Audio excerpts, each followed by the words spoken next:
Hi, welcome to Don's Manufactory. Well, today I am just going to make the brackets for the inside of the tubes. I have a tool that was donated by a friend to try out, and that is this little ring maker. It's made to do rod, but it's got flat enough surfaces on it that I'm going to use it to make the rings that go inside the tubes for the driving light brackets. Anyway, so thanks, Tom. I'm using the tool. Okay then, let's get at it. Alrighty, cutting a couple of strips off this hunk of steel here so I can make the rings for the mounting rings for inside the tubes. Just your basic hand tools.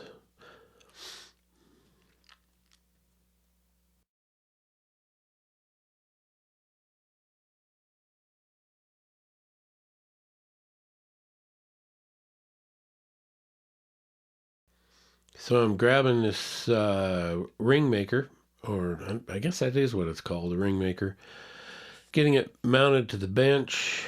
And the first thing I notice is that the ends of the ring don't get curved, actually. So fortunately, I made these strips long enough that I can just whack off that flat part about an inch at the end, but it remains uncurved.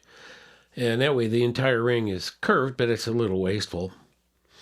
And first thing I notice is, hey, there's something wrong with this thing. It won't go small enough. The travel is limited. It binds against itself. So what does the guy do? Well, he tears it apart and fixes it. Oh boy, it's just the way it is. The pivot block is made out of plastic. So it was an easy machine. Just get out the die grinder and cut a relief cut so that the screw can then get full travel, and then lube her up, clean her up, put her together. I decided to throw some grease at it, but I had to make sure that the rollers were free of grease so that I can't have the metal slipping. It's got teeth on it that's supposed to grip the metal as it goes, and I don't want to get goo all over everything. So it's like, lubricate it, but don't make a mess. And then, hey, I get full travel out of it, and I can make the rings the right size. Woohoo! So these rings are twice as wide as they need to be because I have to cut the metal away and leave the little tabs and then bend them over. So I had to come up with a way, and I ended up just clamping it on the outside of the tube and then putting a hose clamp on it so that I could pound the tabs down and it wouldn't cause a flat spot in the ring. Because, I still want everything to be completely round, and then so that the adjusting is real easy. Also don't want it to distort when I tighten the screws. So that's kind of what I'm doing here. I'm just marking it all out, trying to figure out where those tabs have to be. It's one of those things where the ring has to be in the tube, mounted, before I can mark the tab where I have to drill it so that the light will mount properly, but I can't do that until I have the tab, and the tab has to be in place in the right size because there's not enough room to leave it extra big. So, it's just standard engineering, messing around. And of course, I have to replicate it on the second ring. And of course, I did a better job on the second one than I did the first one, which is just the nature of prototyping.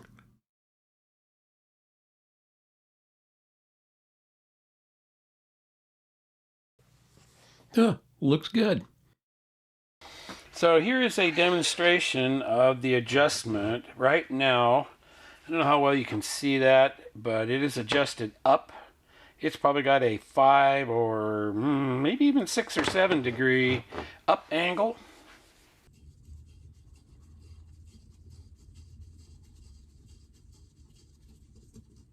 And there it is adjusted down. So now it's got about a 5 degree, 7 degree down angle, which, when the headlights are pointing out there 50 feet, 100 feet, 5 degrees is, I could figure that out with trig if I wanted to. In fact, maybe I will, and I'll stick it right here in the video. Here is a vertical adjustment test. The target beam you see there is 5 feet away from the lamp or the light. So I will now adjust it down.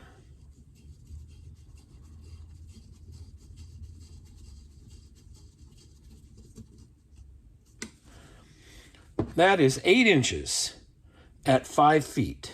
Yeah, who needs trig? This is proportional. 8 inches at 5 feet. That's 13 feet at 100 feet of distance. That's a person's height above or below the horizon. Oh, and the trig works out to 8 degrees. Cutting the tube to length, and I have to locate where the holes need to be drilled and the slots have to be made. And then I'll throw it back into the ring maker and ensure that the tube is perfectly round. That way, the adjustment is real smooth.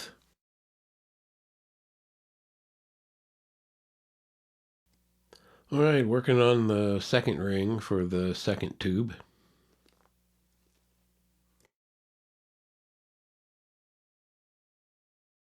Have finished the rotation adjustment. So if you look in here, you'll see, yep, I silver soldered some nuts onto the ring, mounting ring or bracket, so that I can just adjust it and then tighten it in place. So that is the final adjustment. Other than the trim ring that goes on the outside of the valance. I have to make that yet, and then I also have to cut the hole in the valance. Through the magic of editing, both units are done. So the idea is that the screw sticks out towards the center of the car so that I'll just grab this and adjust it when I'm collimating the beams, and then I can just get underneath and tighten the screws, and I'll put another hex screw in there, take the handle out as it were. And anyway, that's it in a nutshell. So let's take this one apart and I'll show you what's going on, what the assembly looks like. Alrighty, just slides out the back. And let me go get a screwdriver. So here is the basic, this is the basic design of the thing. We've got, let me just run these screws out just a little bit here so that you can see how these little guys work. This is the design of it. You can see how the nylon studs are held in tight. So this thing is really snug, yet it's loose. Can be adjusted. So there is a right and left here because of the need to rotate. Let's see, this is the driver's side. So looking at it as if we were looking at the front of the car, the driver's side would be rotated like this. So there would be straight up and down. You can see how the light is twisted. It's rotated this way, and then I can set the horizontal light of the fog light. And that's basically it. The whole thing turned out really pretty good. That'll conclude this video.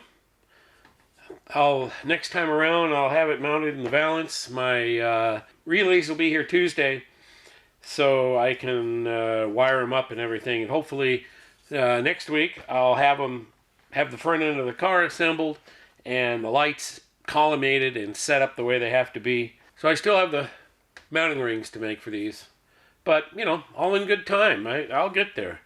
This was a hell of a lot of work. It took a lot longer than I anticipated, but I keep saying that over and over again, and I think that's because I'm old and tired and befuddled half the time.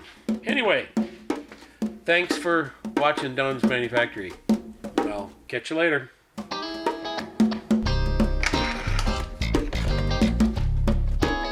Ah! Well, that's what I need to do. Drop the screws.